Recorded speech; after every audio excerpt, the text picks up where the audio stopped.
So hi guys, welcome back to another video. ठीक है, तो आज की वीडियो में हम कवर करेंगे टेक्स्ट रिप्रेजेंटेशन के बारे में and we will be talking about some basic vectorization approaches like one hot encoding and bag of words, bag of ngrams. और हर टेक्निक को कवर करने के बाद हम उसके प्रोज एंड कॉन्स देखेंगे कि why are we moving to the next technique. ठीक है, सो कुछ ना कुछ टेक्निक्स में ड्रॉबैक्स होंगे कि उनके बाद नेक्स्ट टेक्निक्स आई, तो हम उनको कवर करेंगे। ठीक है, and before we dive into this, let's first focus on what is text representation और व्हाट इज़ वेक्टराइजेशन। हम क्यों ये टेक्निक्स पढ़ने लगे हैं, पहले उसके बारे में थोड़ा सा समझते हैं। ठीक है, so for example we have these 4 documents. अब ये डॉक्यूमेंट्स में तो छोटे छोटे डॉक्यूमेंट्स हैं, 3 वर्ड्स हैं हर डॉक्यूमेंट में, but our documents as we know can be very large. ठीक है, बहुत पीडीएफ्स हो सकती हैं, बड़े बड़े सेंटेंसेस हो सकते हैं, बुक्स हो सकती हैं। ठीक है, so all of these are documents ही बोलेंगे इनको हम। तो अब हमको एज ह्यूमंस तो ये समझ में आता है। ठीक है, you are able to read this sentence कि डॉग बाइट्स मैन, बट यही सेंटेंस एज इट इज़ अगर एक मशीन को मैं दे दूँ, it won't be able to understand कि यार डॉग क्या है, बाइट्स क्या है, मैन क्या है, because our machines are not programmed in that manner. हमारी मशीन्स को समझ आते हैं ज़ीरोज़ एंड वंस। ठीक है, इसका मतलब क्या है कि ये जो टेक्स्ट है इसको हमको कन्वर्ट करना पड़ेगा ज़ीरोज़ और वंस की फॉर्म में। इसी को हम टेक्स्ट रिप्रेजेंटेशन बोलते हैं। ठीक है, टेक्स्ट कन्वर्जन बोल दो। ठीक है, और उसका मतलब आ जाएगा कि इन डॉक्यूमेंट्स को हम ज़ीरोज़ और वंस की फॉर्म में जो कन्वर्ट करना चाहते हैं उसी को हम वेक्टराइजेशन बोलते हैं। उसको हम वेक्टराइजेशन क्यों बोल रहे हैं, इसका मतलब हम उन वर्ड्स का, उन डॉक्यूमेंट्स के वेक्टर फॉर्म में उनको कन्वर्ट कर रहे हैं। ठीक है, so all of these techniques that we will be covering in some way they will be focused on making the vectors of these documents या इन ऑफ दीज वर्ड्स, और उन वेक्टर्स को फिर हम एक मशीन में, मशीन लर्निंग एल्गोरिदम्स में feed करते हैं और मशीन्स हमारी वो समझ पाते हैं। ठीक है, वही मेन कह सकते हैं फंड है। ठीक है, so let's first dive into one hot encoding. ठीक है, बेसिक हमको समझ में आ गया कि वेक्टराइजेशन क्यों करनी है हमने, क्योंकि वर्ड्स हमको तो समझ आते हैं एज ह्यूमंस, बट हमारी मशीन्स को नहीं समझ आते। हमारी मशीन्स को ज़ीरोज़ और वंस ही समझ में आएगा, और हम उनको वेक्टर्स की फॉर्म में अभी देखेंगे भी कैसे होता है, और मशीन्स में फीड करते हैं, and that is the main idea. ठीक है, तो जैसे जैसे हम बेटर समझेंगे हमको समझ में आएगा कि वेक्टर्स क्या होते हैं, और ये सब हम कवर करेंगे। ठीक है, किसी ने अगर डीएसए पढ़ा तो उसको ज़्यादा आइडिया भी होगा कि वेक्टर क्या होता है, एरे क्या होता है, वही सब लॉजिक है। ठीक है, तो let's first focus on one hot encoding. भी वेक्टराइजेशन टेक्निक्स को डिस्कस करेंगे। दीज आर द 4 डॉक्यूमेंट्स जिनके बारे में हम एज एन एग्जाम्पल लेते हुए हम चलेंगे। ठीक है, और हम समझेंगे। तो इन्हीं डॉक्यूमेंट्स को हम समझते हैं। वन हॉट एनकोडिंग बोलता है कि यार अगर तुम डॉक्यूमेंट को कन्वर्ट कर रहे हो ना वेक्टर की फॉर्म में, तो वर्ड लेवल पे कन्वर्जन करो। वर्ड लेवल पे कन्वर्जन करो मतलब हर वर्ड का एक वेक्टर कन्वर्जन कर दो। ठीक है, तो वो कैसे होगा, सबसे पहले हम जितने भी हमारे पास डॉक्यूमेंट्स हैं, फॉर एग्जांपल मेरे पास 4 डॉक्यूमेंट्स हैं, तो मुझे सबसे पहले देखना होगा कि इन डॉक्यूमेंट्स में नंबर ऑफ़ यूनिक वर्ड्स कितने हैं। ठीक है, तो अगर हम उसको एक बार काउंट करें, हम देखेंगे। ठीक है, डॉग एक यूनिक वर्ड है, बाइट्स है, मैन है, 3 यूनिक वर्ड्स हो गए। मैन रिपीट हो गया, बाइट्स डॉग यहाँ पे रिपीट हो गया, यहाँ पे ईट्स 4, एंड मीट भी एक यूनिक वर्ड है, ईट्स रिपीट हो गया, मैन रिपीट हो गया, फूड आ गया। ठीक है, तो अगर हम इन 4 डॉक्यूमेंट्स को देखें हमारी एग्जाम्पल में, तो number of unique words in this corpus मतलब जितना भी हमारा टेस्ट डॉक्यूमेंट होता है ना, ये हमारा टेस्ट डॉक्यूमेंट है, उसको हम क्या बोलते हैं, कॉर्पस एक इम्पॉर्टेंट वर्ड है, ये बहुत ज़्यादा यूज़ होता है। ठीक है, तो कॉर्पस में हमारा नंबर ऑफ़ यूनिक वर्ड्स जो हैं वो 6 हैं, और उसी को हम वोकैबुलरी बोलते हैं। वोकैबुलरी, अगर मेरे को स्पेलिंग आए तो वोकैबुलरी का मतलब है कि हमारा जो कॉर्पस है, यानी जो पूरे ओवरऑल डॉक्यूमेंट्स हैं, उसमें नंबर ऑफ़ यूनिक वर्ड्स कितने हैं। तो हम बोल देंगे कि यार डॉग भी एक यूनिक वर्ड है, बाइट्स भी एक यूनिक वर्ड है, मैन भी है, ईट्स है, और मीट है, एंड फूड है। ठीक है, sorry for my bad hand writing. ठीक है, तो हमारे पास कितने यूनिक वर्ड्स हैं, हमारे पास अगर हम देखें इस वोकैबुलरी में 6 यूनिक वर्ड्स हैं। ठीक है, और हम बोल देते हैं कि यार अभी वर्ड्स का ऑर्डर मैटर नहीं करता, मैं वर्ड्स को किसी भी ऑर्डर में ले लूँगी। पहले डॉग लिखना, डॉग लिख लो, बाइट्स लिखना, बाइट लिख लो, मैन लिखना, मतलब किसी भी ऑर्डर में इन वर्ड्स को ले लो, मैटर नहीं करता है अभी। ठीक है, और हमको बस बता देना है कि हमारे कॉर्पस में 6 यूनिक वर्ड्स आ रहे हैं, ठीक है। हमारी vocabulary is consisting of 6 words. तो ये एक्चुअली में क्या बताता है, vocabulary size of the vector बताता है, ठीक है। इसका मतलब हमारे पास वोकैबलरी का जो साइज़ होगा that will be equal to the size of the vector, ठीक है। तो वोकैबलरी का जो साइज़ है, size of vocabulary is going to be equal to the size of vector we are choosing, ठीक है। ये वेक्टर क्या अभी हम देखते हैं। तो अगर मेरे को डॉग को रिप्रेजेंट करना है ना, तो इधर देखो, इस वेक्टर को देखो, इसमें डॉग कहाँ पे आ रहा है, फर्स्ट पोजीशन पे आ रहा है, ठीक है। और बाकी सारी जगह पे डॉग नहीं आ रहा है, तो वो 0 0 से रिप्रेजेंट हो गया। 0 का मतलब वहाँ पे डॉग नहीं आ रहा है, और 1 का मतलब उस पोजीशन पे डॉग आ रहा है, ठीक है। अगर मेरे को बाइट्स को रिप्रेजेंट करना है तो उसको मैं वेक्टर फॉर्म में कैसे रिप्रेजेंट कर सकती हूँ, फर्स्ट पोजीशन में हमेशा डॉग रिप्रेजेंट हो रहा है, ठीक है। हमने एक साइज़ रिप्रेजेंट कर दिया, हमने एक पोजीशन असाइन कर दी कि डॉग की फर्स्ट पोजीशन है, बाइट्स की सेकंड पोजीशन है, ऐसे ऐसे हर वर्ड को हमने वेक्टर में एक पोजीशन भी असाइन कर दी, ठीक है। तो बाइट्स सेकंड पोजीशन पे आ रहा है और बाकी सब 0 है, क्योंकि हमको पता है वहाँ पे बाइट्स आ नहीं रहा है। उसी तरीके से हर वर्ड की हम एक वेक्टर रिप्रेजेंटेशन क्रिएट कर देंगे। तो जैसे फूड हमको पता है लास्ट पोजीशन पे आ रहा है, तो इनिशियल 5 जो इंडेक्स वैल्यूज़ हैं वो तो 0 हो गई, फूड हमारा लास्ट में आ गया, ठीक है। तो इस तरीके से अभी हमने किया क्या, हमने कुछ नहीं किया, पर अगर हम एक चीज़ देखें, हमारे पास डॉक्यूमेंट था, उसमें वर्ड्स थे, ठीक है। ये वर्ड्स मुझे समझ में आते हैं बट मशीन को समझ में नहीं आता, बट मशीन को 0s और 1 समझ में आते हैं। तो किसी तरीके से हमने एक ऐसी टेक्निक लगाई कि हमने उस डॉग वर्ड को एक वेक्टर फॉर्म में कन्वर्ट कर दिया, which the machine can understand.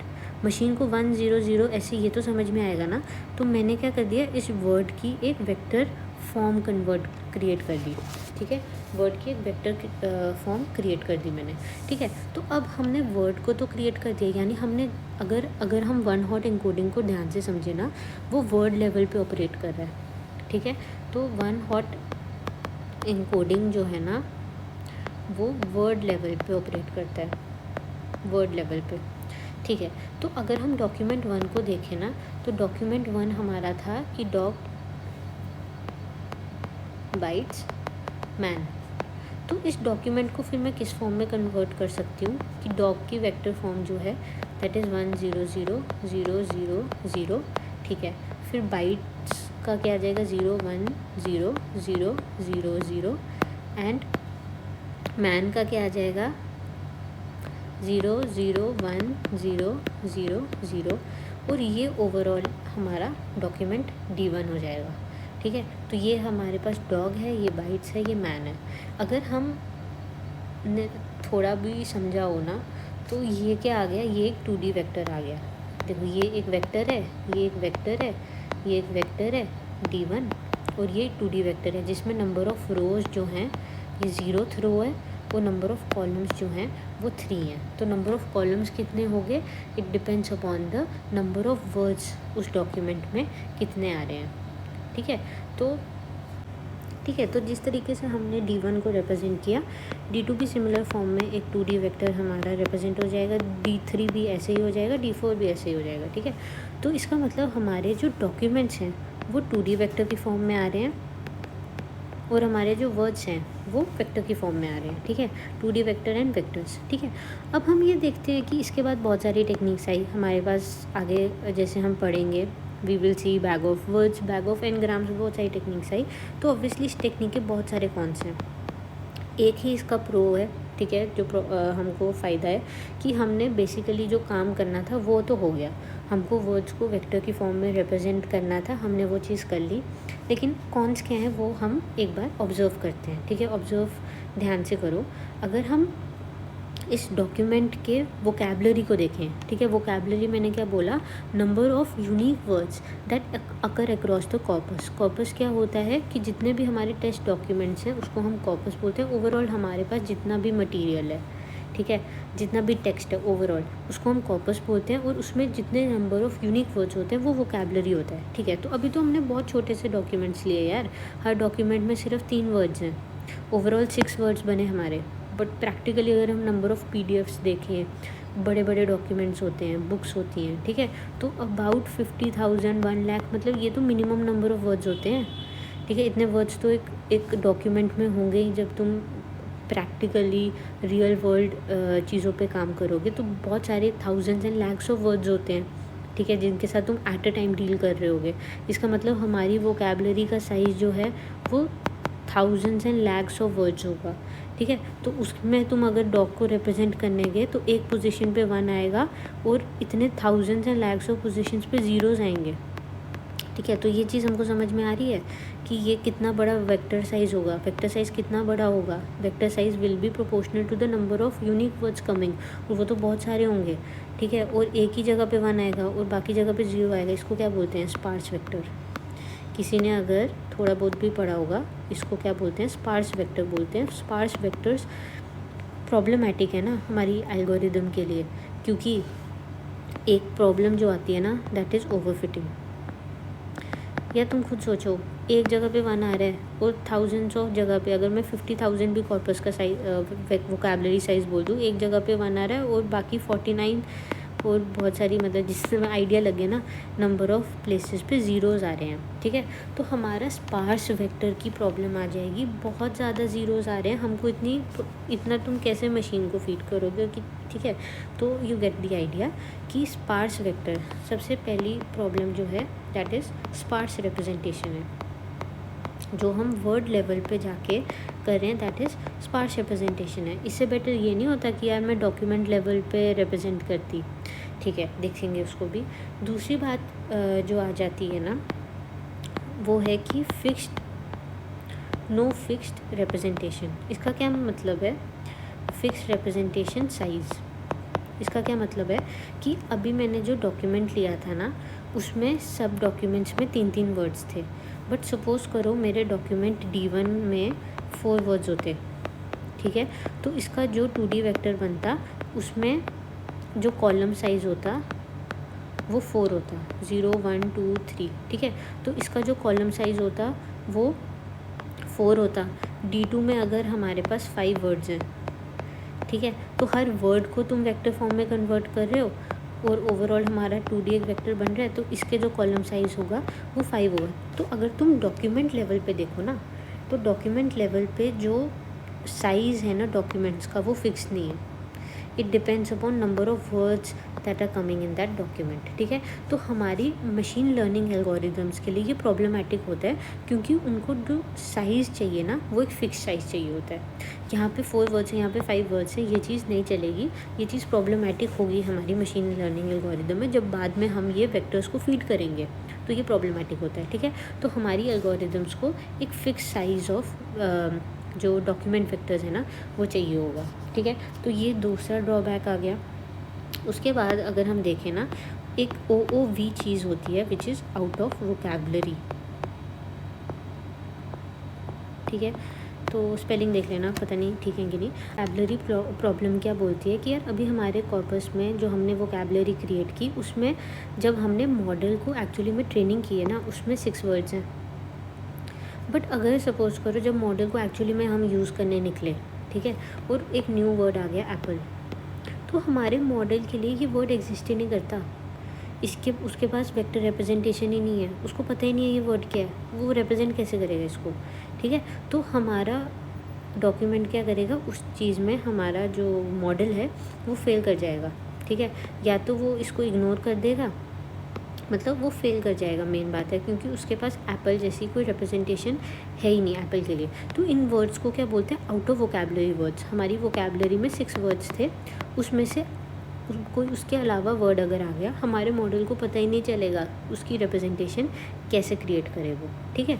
तो ये हमारे pass out of vocabulary words की भी प्रॉब्लम आ जाती है, ठीक है। तो जो नेक्स्ट प्रॉब्लम है ना, वो हमारे पास समझते हैं इन 3 सेंटेंस से, आई रन, आई रैन और आई ईट। इसमें अगर हम फर्स्ट 2 सेंटेंस देखें ना, हमको पता है कि यार रन और रैन जो है ना, they are very similar to each other, ठीक है। जिसको इंग्लिश लैंग्वेज समझ में आती है उसको पता है ये 2 वर्ड्स काफ़ी सिमिलर हैं एक दूसरे से। Ran is simply the past tense for run, ठीक है।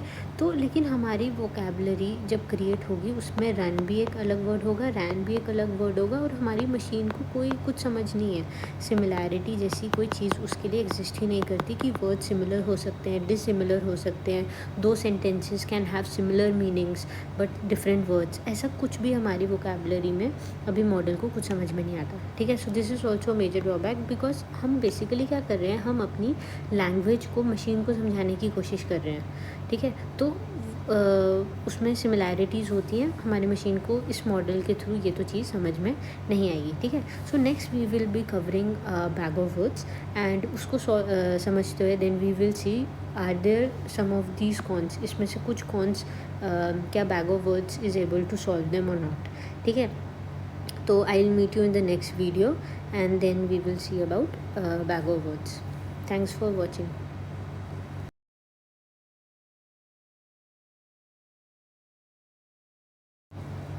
ठीक है। तो जो नेक्स्ट प्रॉब्लम है ना, वो हमारे पास समझते हैं इन 3 सेंटेंस से, आई रन, आई रैन और आई ईट। इसमें अगर हम फर्स्ट 2 सेंटेंस देखें ना, हमको पता है कि यार रन और रैन जो है ना, they are very similar to each other. ठीक है। जिसको इंग्लिश लैंग्वेज समझ में आती है उसको पता है ये 2 वर्ड्स काफ़ी सिमिलर हैं एक दूसरे से। Ran is simply the past tense for run.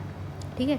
तो लेकिन हमारी वोकैबलरी जब क्रिएट होगी उसमें रन भी एक अलग वर्ड होगा, रैन भी एक अलग वर्ड होगा, और हमारी मशीन को कोई कुछ समझ नहीं है। सिमिलैरिटी जैसी कोई चीज़ उसके लिए एग्जिस्ट ही नहीं करती कि वर्ड सिमिलर हो सकते हैं, डिसिमिलर हो सकते हैं, 2 sentences can have similar meanings but different words, ऐसा कुछ भी हमारी वोकैबलरी में अभी मॉडल को कुछ समझ में नहीं आता। ठीक है। So this is also major drawback, because हम बेसिकली क्या कर रहे हैं, हम अपनी लैंग्वेज को मशीन को समझाने की कोशिश कर रहे हैं। ठीक है। तो उसमें सिमिलैरिटीज़ होती हैं, हमारी मशीन को इस मॉडल के थ्रू ये तो चीज़ समझ में नहीं आएगी। ठीक है।